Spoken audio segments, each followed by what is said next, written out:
na ano, kasi ayoko nakakarinig ng mga gano'n yung hinusgahan ka na hindi naman appropriate sa mga sinasabi niya, yung hindi naka-align eh.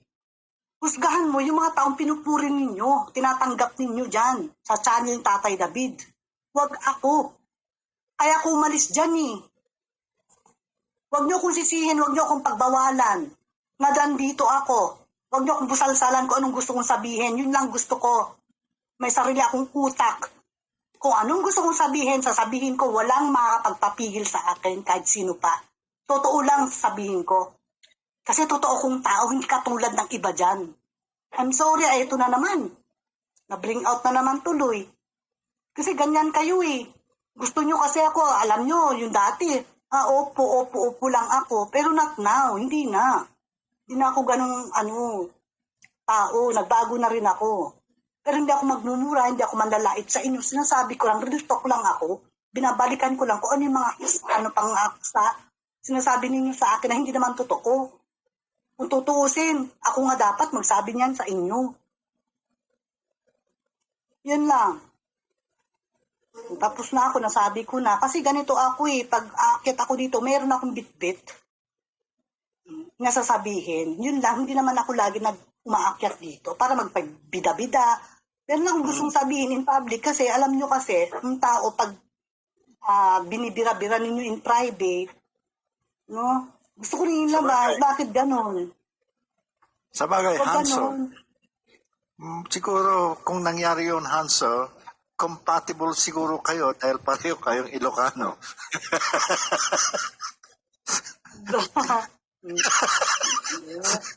Ano? Hindi, biro lang.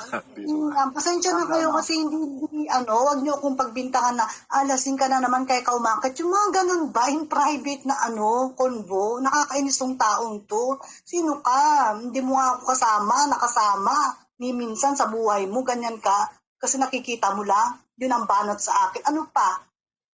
Sabihin mo ko naglandi, saan banda? Wag ganon, ex. Wag ganon.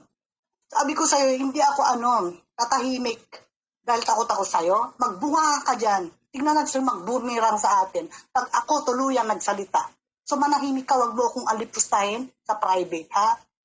Kayang-kaya kitang ipin down dito sa public. Tigilan mo ako.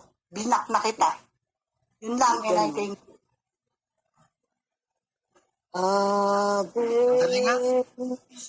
Andali nga, titignan ko kung naka-block. Kung naka-block na nga ako. Naka-block na nga ako. Naka-block na kita ka, Freddy. Visit ka. Na pala ako. Wala na. Naka po. Wow. Ang mga nangyayari ngayon dito. Bardagulin mo na si Doc Ling. Total kasing taas lang ni Dagol ang jowa. Sabi ni ikaw na gaga, konsentidor ka. Pati si Master Rex, konsentidor. Hello, Mami Cry. Napakit lang ako. May nag-report sa akin eh. Okay. Game. Okay. Okay mo dyan. Epal ka na naman.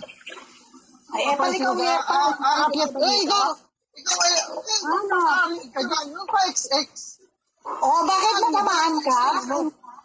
Ikaw lang bang ex ko? Bakit natatamaan ka? Pakialam ko sa'yo. Pakialam sa'yo, bakit ka na PPM sa akin? Sinuka na kita, huwag ka Ikaw ang sinuka ko, for your information, Rasbaker, huwag kang bastos dito. Ikaw ang sinuka ko kasi bastos ang bunganga mo. Lagi mo ako minumura, Ikaw bastos ka eh. Wag niyo ako i-mute. Binibigyan na nga kita ng pera, pero anong ginagawa mo sa akin? Binabastos mo ako. Ang kapal ng mukha mo. Ang kapal ng mukha mo. Wala kang ang pambili ng party mo eh. Ikaw nagsasabi sa akin eh. Alam mo, kaya ko sinasabi yan kasi lumalabis ka na. Naglalabis ka na, hindi ka nang initang birthday. Wag niyo patunayan. Wag niyo punta ka sa kasino. Walang ka ng wallet. Yung sinasabi ng iba, pag umakit sa inyo, Hoy, wag mo kung ano-anuhin dyan, Rasbaker, ikaw ang namera sa akin. Wala kang karapatan. Isa-isa lang, dapat lang Wala isa kang karapatan. sabay-sabay. Mamnanera ka dito. Tarantado ka. Wag kang magmaangas-angas. Lalabanan kita, tarantado ka, mukha kang pera. Patulan yan. Mukha kang pera. Totoo yan. Ay, also, Naluloko ka. dito, Oh, ngayon, ikaw ang ano. Huwag mo kung ano sabi ko nga sa'yo. Ayaw kong ano eh. Magkaroon tayo ng ganito eh. Gago ka eh. Ha? Huwag mo kung nasangasan. Di ako natatakot sa'yo. Gago. Huwag ganon. Huwag ka ganon. Oh, huwag kang makialam, huwag kang makialam. Kasi siya una Bastos to eh. nagsalita eh.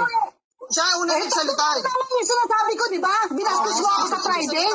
Bakit di ba ako pwede magsalita? Chris Baker? Tapos sa private, tanga Di ka. ba bastos mo ako? May mga ano doon. Tanga ka eh. Sinasabi ko nga, tanga ka. Eh, mas bobo ka, tanga ka. Kasi nga, ikaw, Resbaker, ang ugali mo, ha? Mamumulot ka ng mga taga... Ay, nako, ayoko na mag-talk siya. Gusto mo magganito, ha? Bastos ka kasi eh. Namera ka na lahat-lahat. Nahut-hutan mo na ako lahat at sabihin mo sa akin, ha? Sasabihin mo sa akin, meron kang mas bata. Ganito. Lagi kang ganyan eh. Totoo nga yung sinasabi mo. Nakikita ko sa'yo in 4 years, may PSDD ka. PTSD ba yung tawag doon? Gamutin mo sarili mo, hindi ako. Hindi ka na nagbago. Siloso. Mapanghusga. Yung mga verbal abuses na ginawa mo sa akin, totoo lang. Doon ako na-stress dahil sa'yo. Ngayon, naghiwalay tayo, naging friendly ako dito sa community. Nagsiselos ka pa rin? Ha? Sa mga nagsishoutout sa akin? O bakit? Akala ko ba meron ka na? My loves. O akala ko ba meron na? Bakit ka pa nagpipian sa akin?